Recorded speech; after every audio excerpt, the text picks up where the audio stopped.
Hi, I'm in Norway. A cold, foggy, capricious, extremely expensive, but still beautiful country. It was a challenging trip, but surely no country had ever evoked so many different emotions in me. So, today's program includes one of the most hideous Norwegian airports, lost passport, wet drone, a pair of ripped shoes, night lost in the middle of a vast fjord, 7 flights in 2 weeks,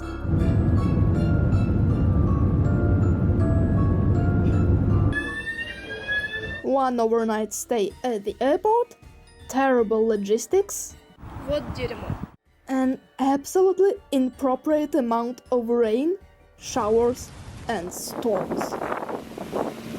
I bravely endured and overcame it for the sake of those delightful moments when the sun finally peeked out from behind the clouds, giving a special charm to the mountains, illuminating Norwegian houses, staining the water in glacial lakes and neatly trimmed lawns with incredible colors, sparkling in waterfalls, and throwing light to fabulous views.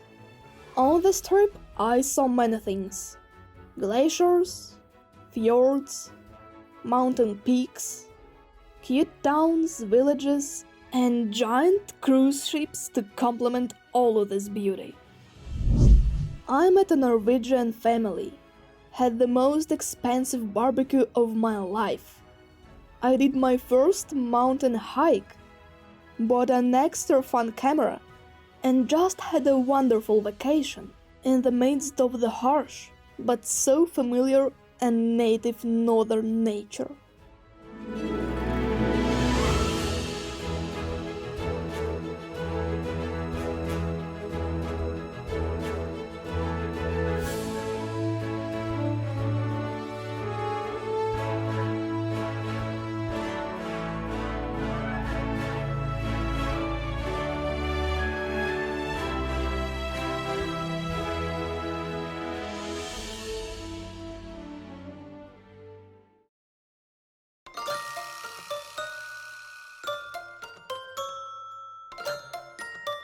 Завтра буду в Осло, а сейчас спать.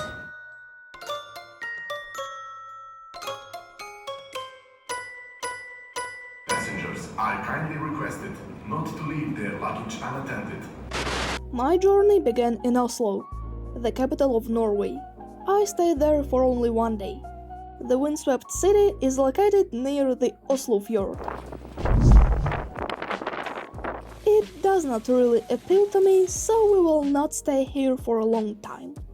It is a grey, rainy, boring, exorbitantly expensive city, filled with newfangled Scandinavian architecture and very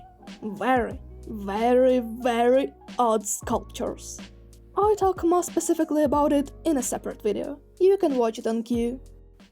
On the next day, I decided to go to the largest European glacier, or rather to one of its towns, located near a town called Olden. As the map shows, Norway is a rather large country, expanded along the sea. Its coastline is literally broken by fjords. In such circumstances, the only transportation available to me was airplanes. My decision to travel across Norway without a car is a great challenge. When it comes to public transportation here, the logistics is poor. Anyway, this video is going to unveil the difficulties of bus travels in Norway.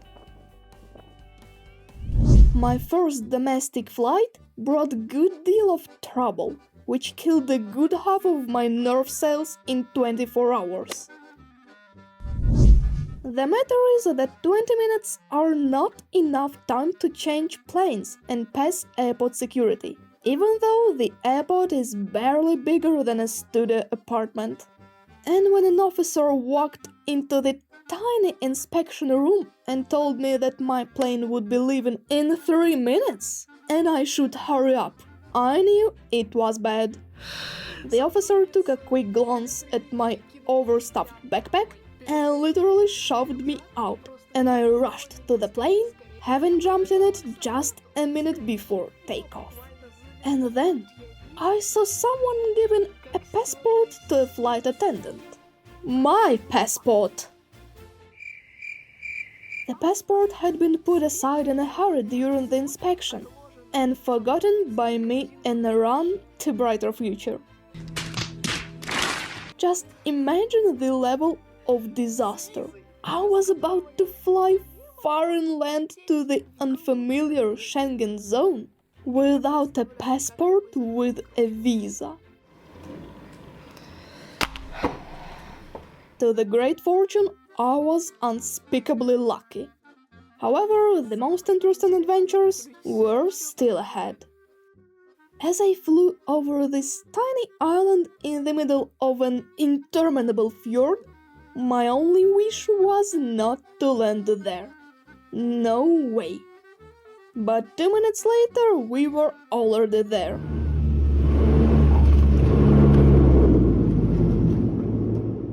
When I got off the plane, I found that I'm on the shore of Fjord.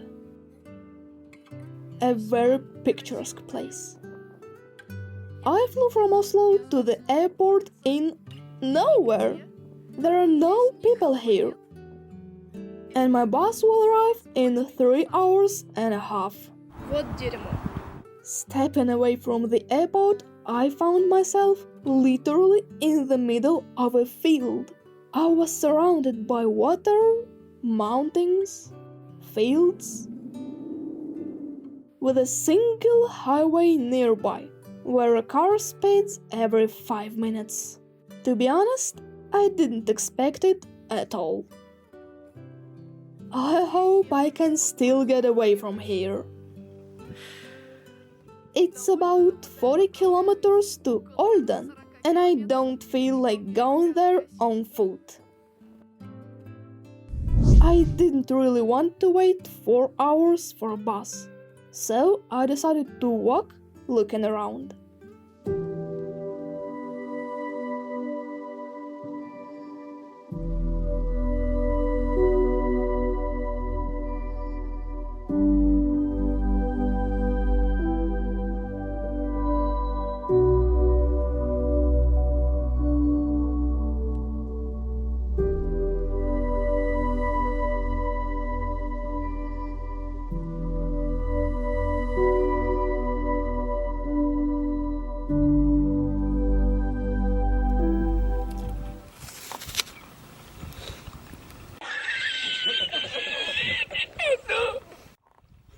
Вообще не кислая.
The views were beautiful all around, and despite being tired from carrying my 13-kilogram backpack, I made it to the ferry crossing in a couple of hours.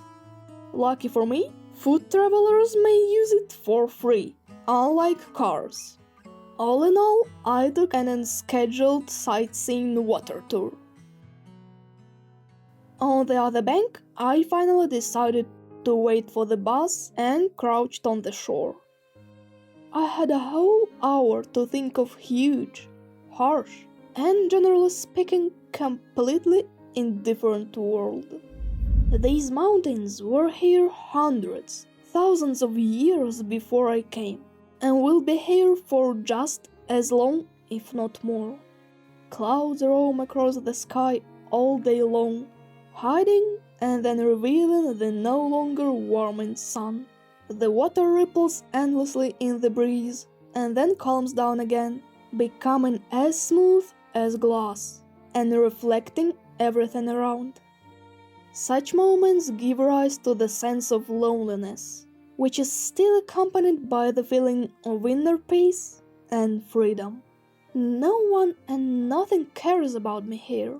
Nobody cares where I'm going, whether I'm walking or driving, whether I get to some house, and when I will get there, if I get there at all. But luckily, a bus pulled up to stop the flow of philosophical thoughts. By good fortune, the weather was getting better. When I finally saw where I was going to spend the next 3 days, I was deeply moved.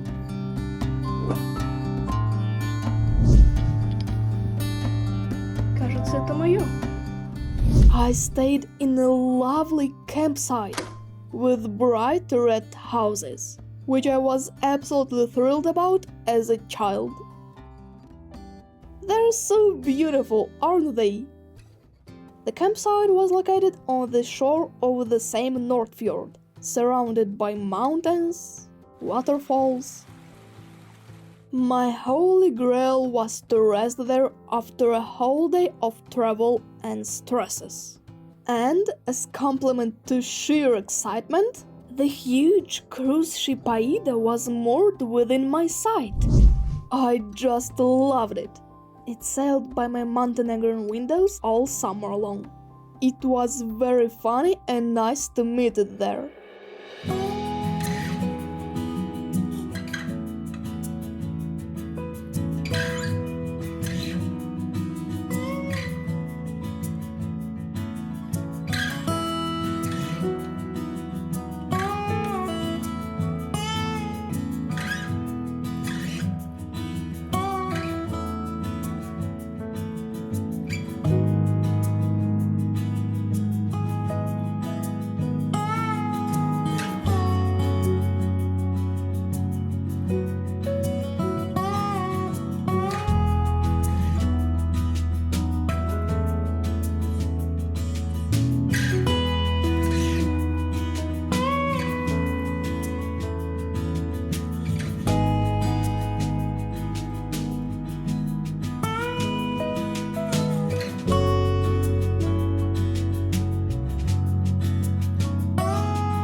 The next day, the sun came out.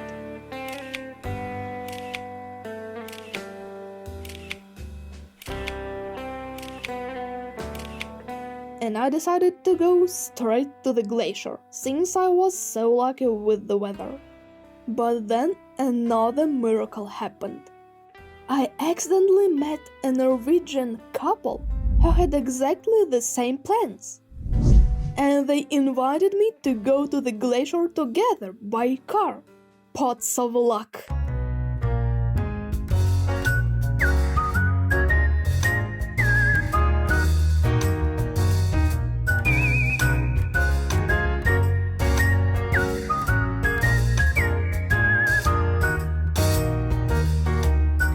When we came to the place, we had two options: to walk to the glacier or to take a mini car.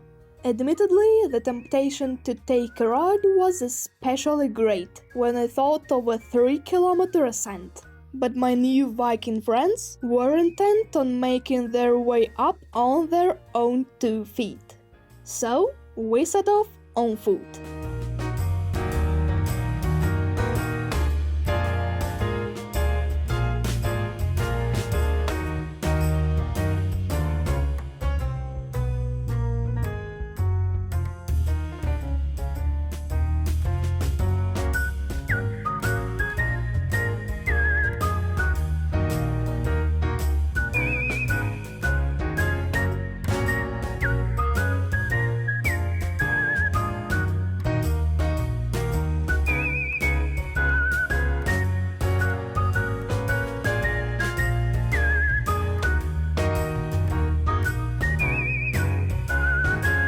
Here is the main attraction of the whole hike: a huge waterfall, splashing anyone who wants to continue a journey.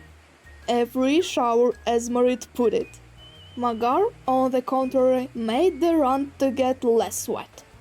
And I decided to finally test my new camera.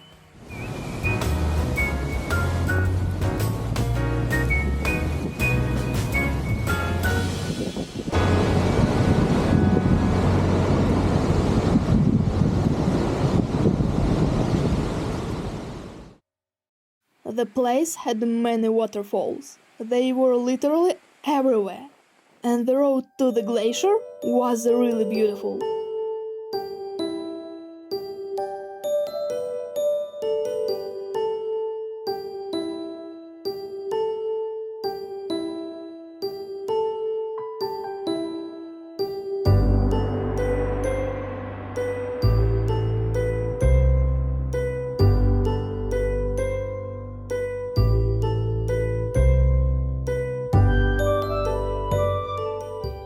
When I reached it, I realized that the main waterfall springed from a lake watered by the summer melting ice.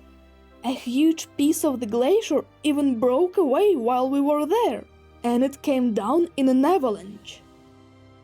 Being in the glacial valley itself awakened a kinda strange feeling.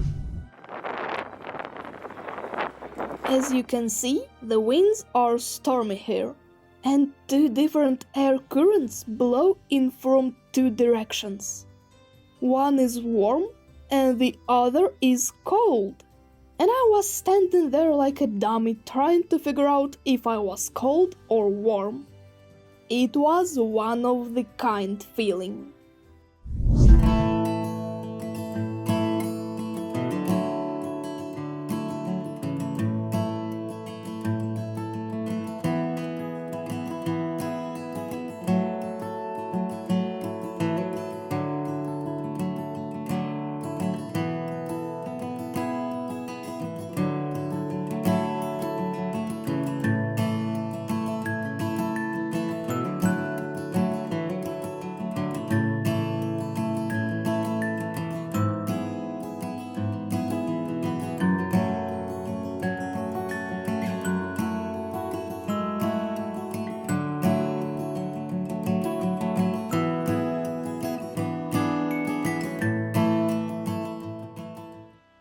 While we were enjoying these views, it got much warmer, and it was time to go down.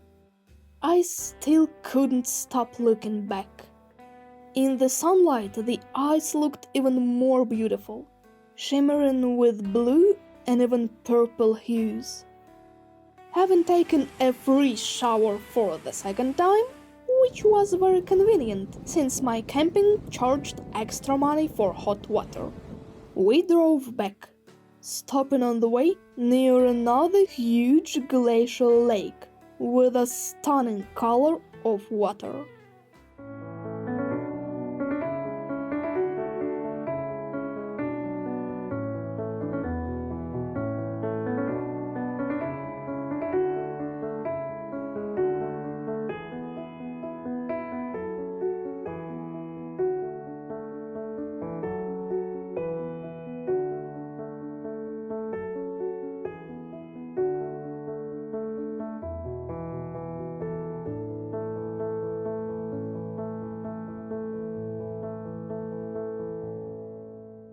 Back from the glacier, my new Norwegian friends and I decided to have a barbecue tonight.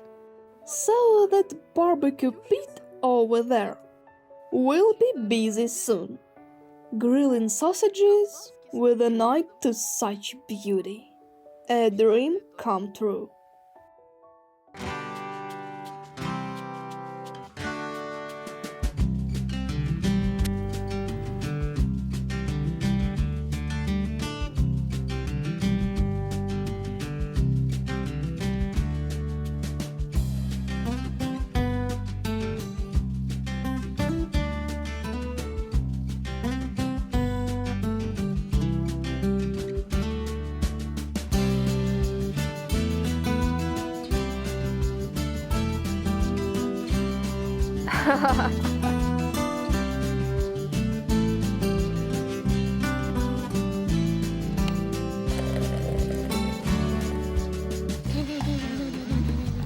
And it's done. Yes.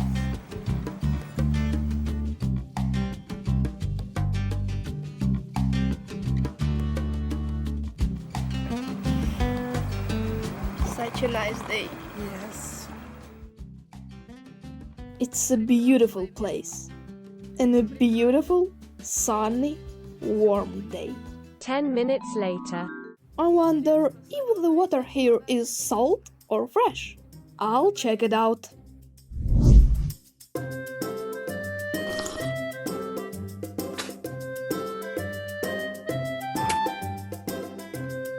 Fresh. But it's all muddy. It was indeed a gorgeous day. But afterwards, this happened. Well, it's setting for promised Norwegian rains. On this occasion, I slept in until noon and will now have breakfast. I'm on vacation after all, traveling. Well, Yilik yogurt leads clean either.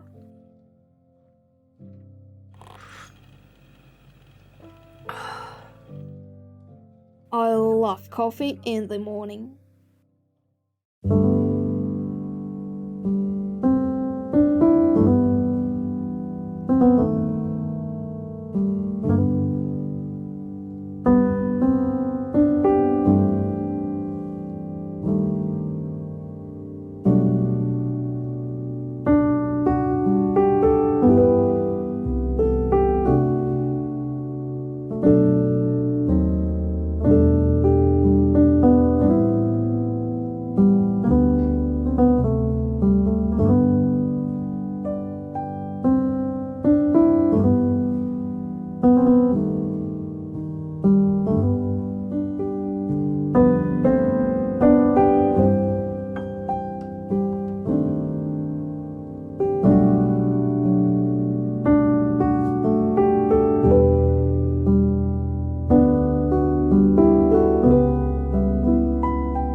It's not much fun to shoot in the rain. But the weather in Norway is very changeable, and towards evening I decided to go for a walk with an umbrella.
captivated by the surrounding views, I wandered too far away, only coming to my senses after dusk had fallen.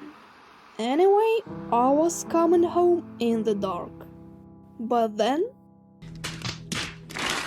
500 meters from home, in total darkness, I slipped on some disgusting slime and sprawled on the ground, dirt in my only new light grey pants. Oh my god. Home sweet home.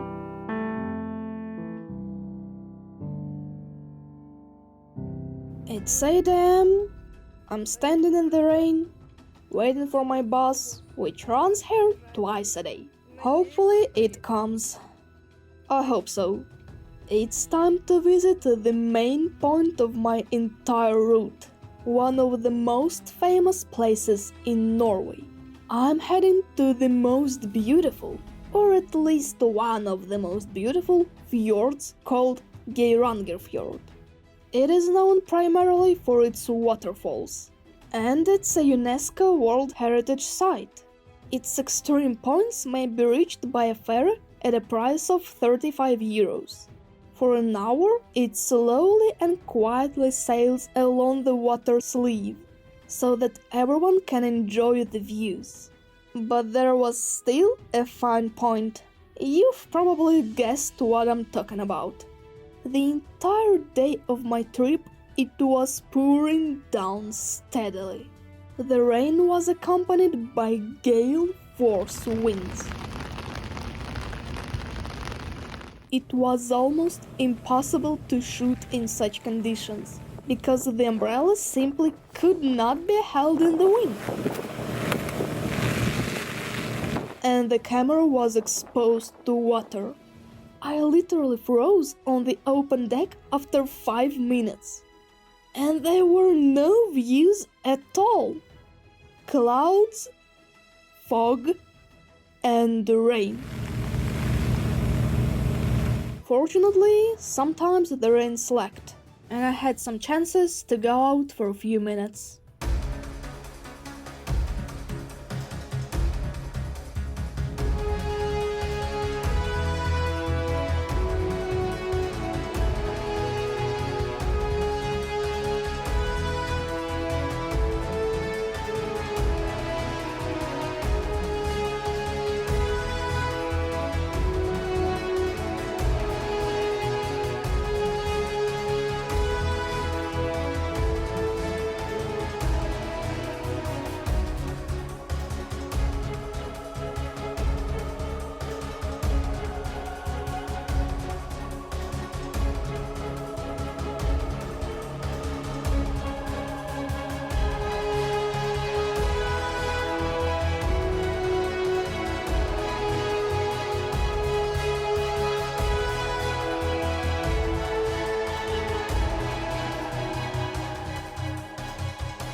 Upon arrival, cruise ship I knew well was waiting for me.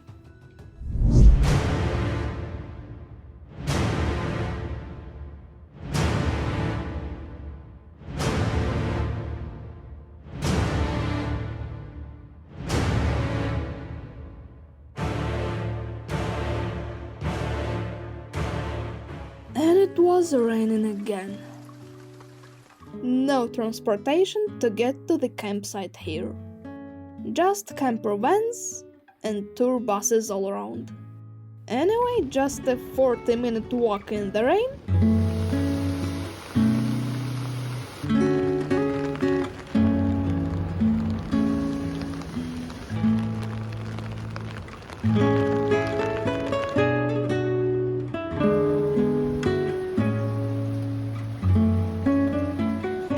I'm in, under the saving roof of yet another red house. I shall admit that coming to Norway without a car is not a good idea. A dumb move. A major mistake. Yeah, soaking wet, dirty, and so damn angry I came home a day later. The September Norway, what do you expect? Even the ship took a sail away from such weather.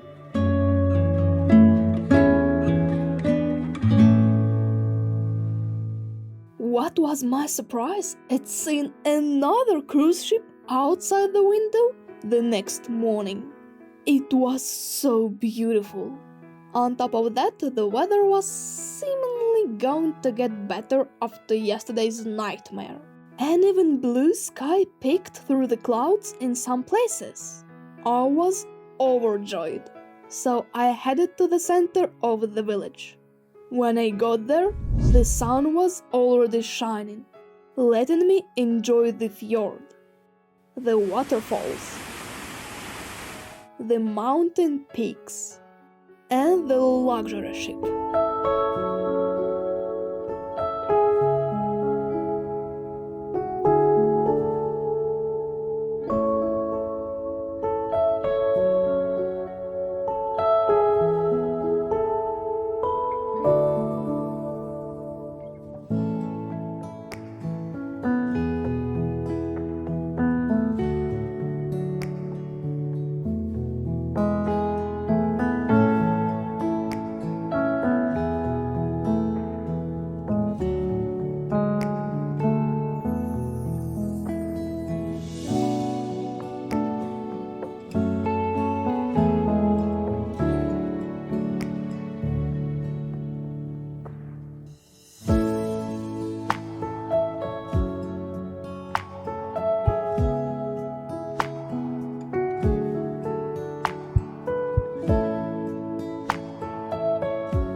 Then I went to the main local waterfall.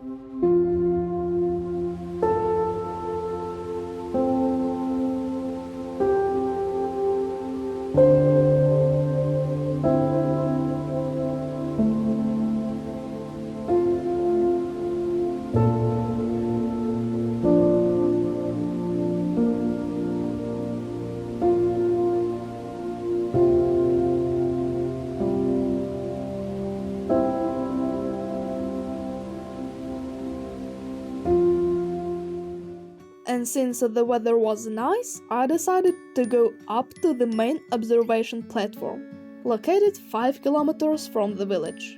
No public buses ran there, only private ones.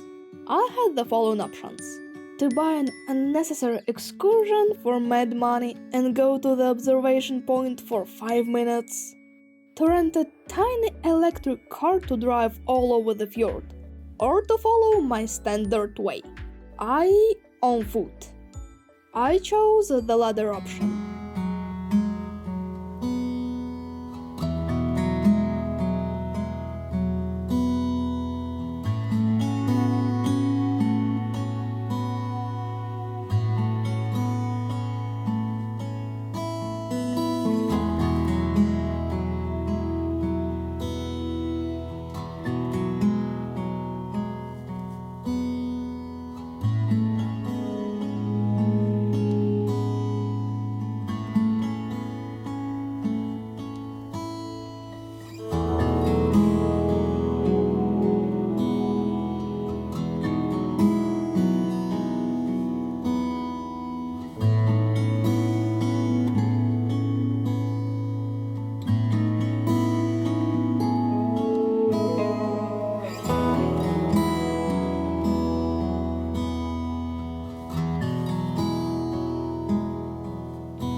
It was very atmospheric.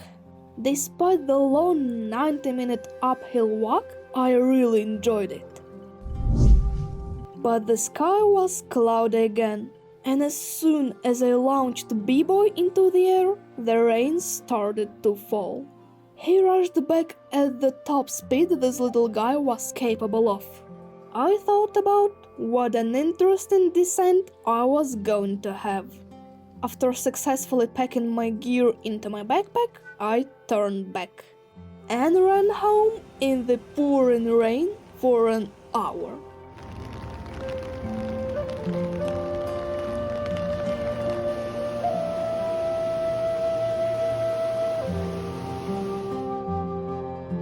Yet again.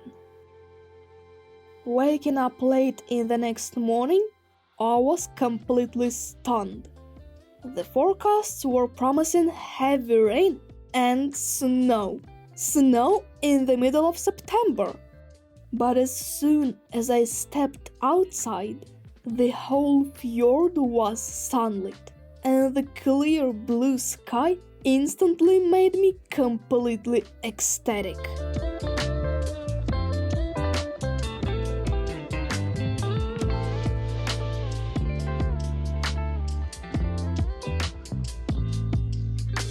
Look who was there early in the morning. Aida, you again! Apparently, I could have bought a cruise and traveled my route aboard some similar behemoth. Besides Aida, a second ship anchored a couple of kilometers offshore. It's just a jackpot. Two beautiful vessels and boat shuttling all day long, taking less fortunate tourists to the shore, while life on Aida is in full swing.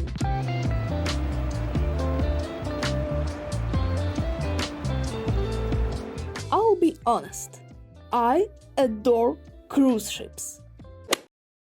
There is no rationality in my love for them, because all they do is pollute the nature with their exhausts and at one moment bring thousands of tourists to the shore, resulting in overcrowded places.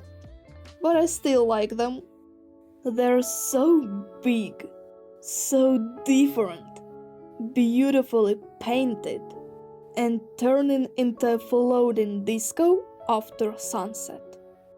It was unbelievably great to see this bundle of light, the center of joy and fun, turn around and leave the fjord with music in the evening.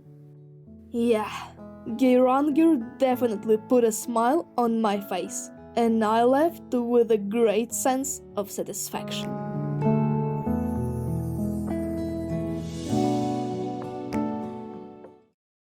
By some miracle, I managed to buy a boat ticket from Geiranger to Ellesund, the town where the nearest airport was located.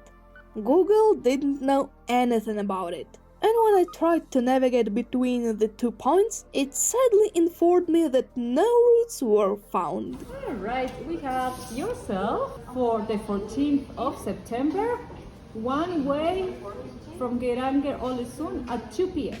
Okay, thank you so much. See you then. Thank you. Thank you so much. Thank you so much. I have a very rough idea of how many hours I'd be traveling on buses if it weren't for this boat. Although the 3-hour swim cost me 75 euros, I did not feel any regret.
was not bad, and I finally admired the waterfalls of the fjord in peace.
Unfortunately, when approaching Alisand, it started raining again, and I couldn't see the town. It consists on 3 islands connected by bridges. By some idiotic coincidence, I arrived on the wrong island in search of a hotel. At dusk, having finally reached the right place, I fell into bed flaked out. I flew to Stavanger, the nearest big town to my final destination. Иду в аэропорт.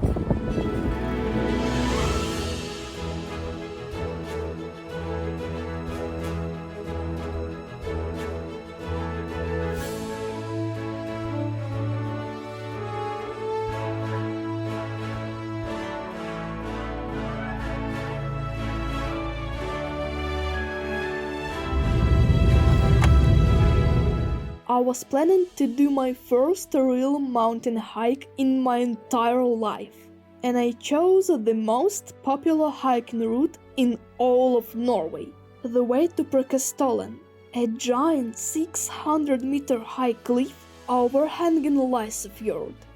It is famous for its practically flat top. It has square shape, measuring about 25 by 25 meters. I wanted to see this beauty so badly that I put 3 days of my trip and several hundred euros at stake. Why? Because going to the mountains in the rain was absolutely out of the question, and the forecast predicted daily downpours. Anyway, I settled down in Stavanger, in agonizing anticipation of good or at least digestible weather. It is a port city, quite large by Norwegian standards. Surprisingly, there was a lot to see. My arrival probably coincided with some significant sporting event, celebrated by locals in bars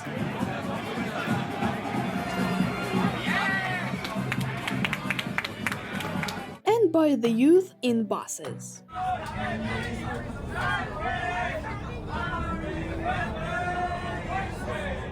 Walking around the center, I came across a beautiful, welcoming, colored alley with entourage of coffee shops, hairdressers, and small stores. All of those flags and brightly colored houses are surely wonderful in the sunlight. There is also a lot of graffiti, which can be called true art without hesitation.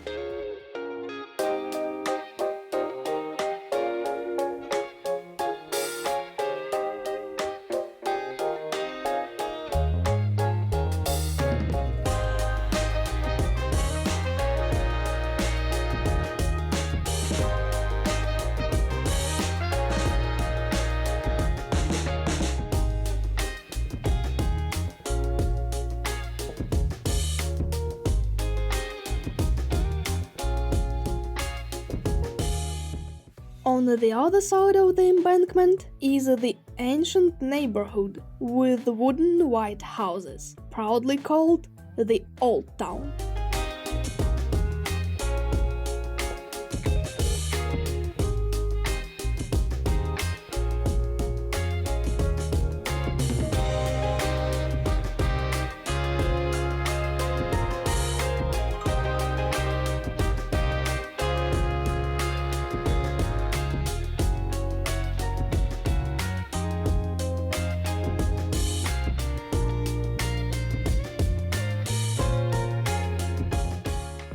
I decided to buy some souvenirs there, and the Norwegian souvenirs are something out of the ordinary. In addition to common stuff like magnets, badges, and Vikings, they sell rain gear and trolls. Countless, scary, shaggy trolls, which apparently no one buys. Well, what can I say? They're trolls after all.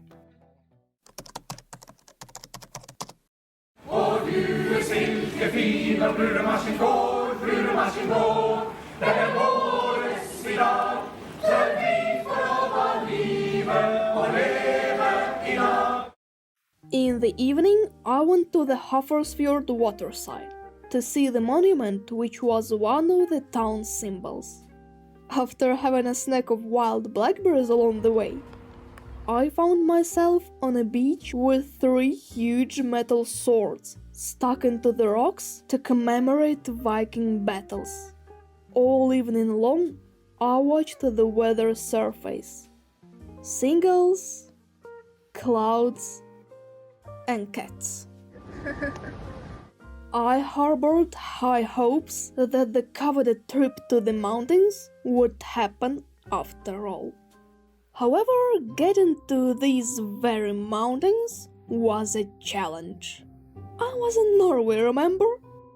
It turned out that the most popular natural attraction, the start of Norway's most visited hiking route, was off the public transportation routes.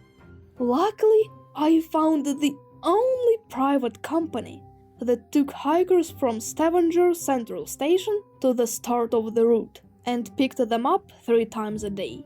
Let us be thankful for small mercies. So after gawking at the newly arrived British cruise ship,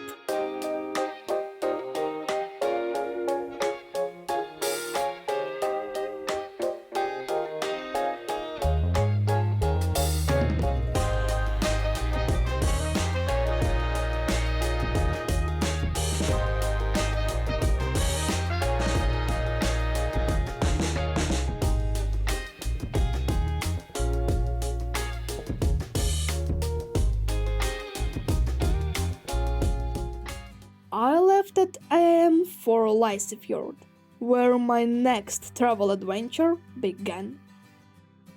Today is a delightful, beautiful, super sunny day, and it's the perfect opportunity to head for the mountains. That's what I'm going to do right now. Well, let's go! I'll tell you what happened next. The one-way path is 4 kilometers. Frankly speaking, many people are eager to take this path.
Then I reached the summit, a 600-meter cliff on which hundreds of tourists jumped in ecstasy, on the edge of which I was happy to sit and stay and walk.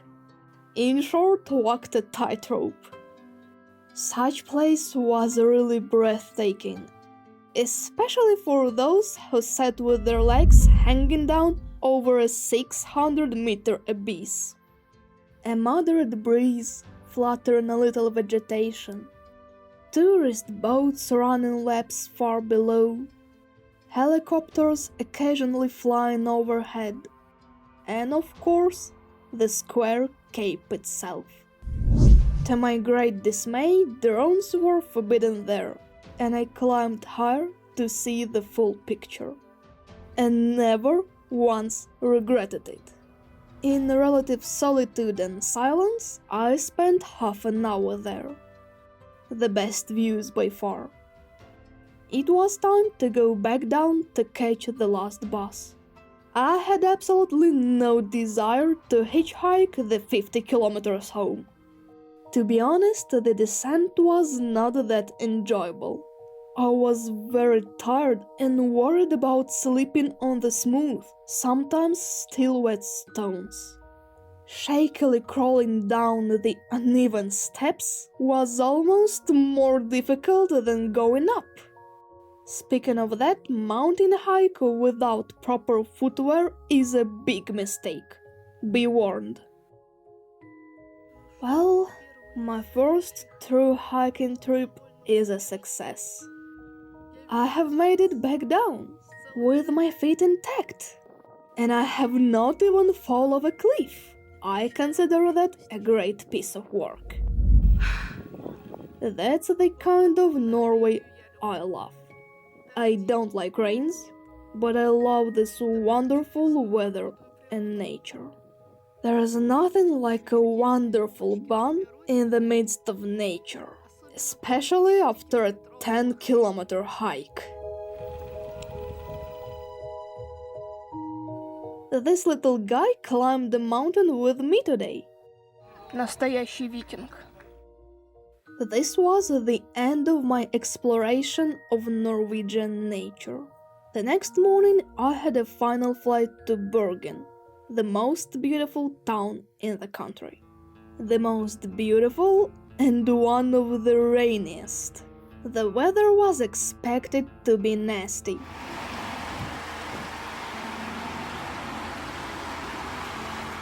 But after a while, the light slowly began to break through the black clouds, for my special benefit.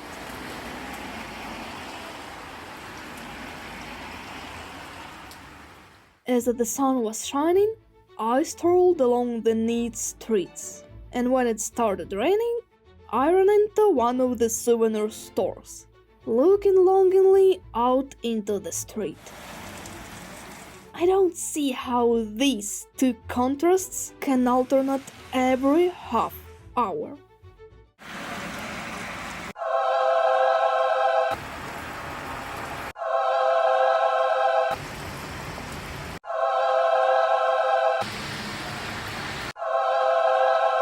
Welcome to Norway, ladies and gentlemen.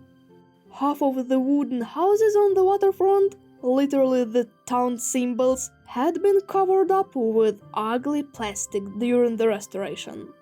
Thus Bergen didn't look that presentable. Anyway, taking some good photos was an accomplishable task. I liked the town.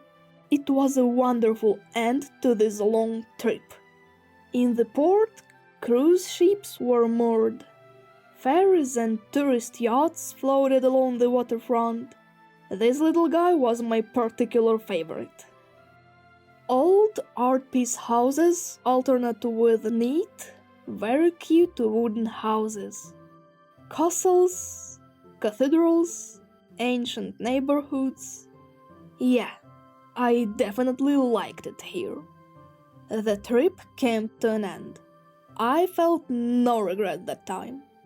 Despite my relaxation in the midst of incredible nature, winding down and taking in every moment. My charge and my nerves were exhausted after 2 weeks of traveling across the country. Endless flights, inspections of my fully stuffed backpack, almost no buses, terrible schedules and hours of transfers. Вот дерьмо. Poor infrastructure in some places exhausted me both physically and mentally. I had to carry my backpack on my aching back for too long. The trip to Norway was the most expensive in the history of this channel, but I would hardly call it the most impressive. The country was absolutely inconvenient for hikers, and that was a pretty disadvantage for me personally. It's hard to imagine how many more places I could have seen by car, although there was an obvious obstacle: the weather.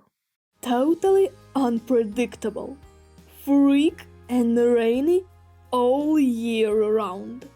Even summer is a heavy rainfall time, which of course is due to the geographical location of the country.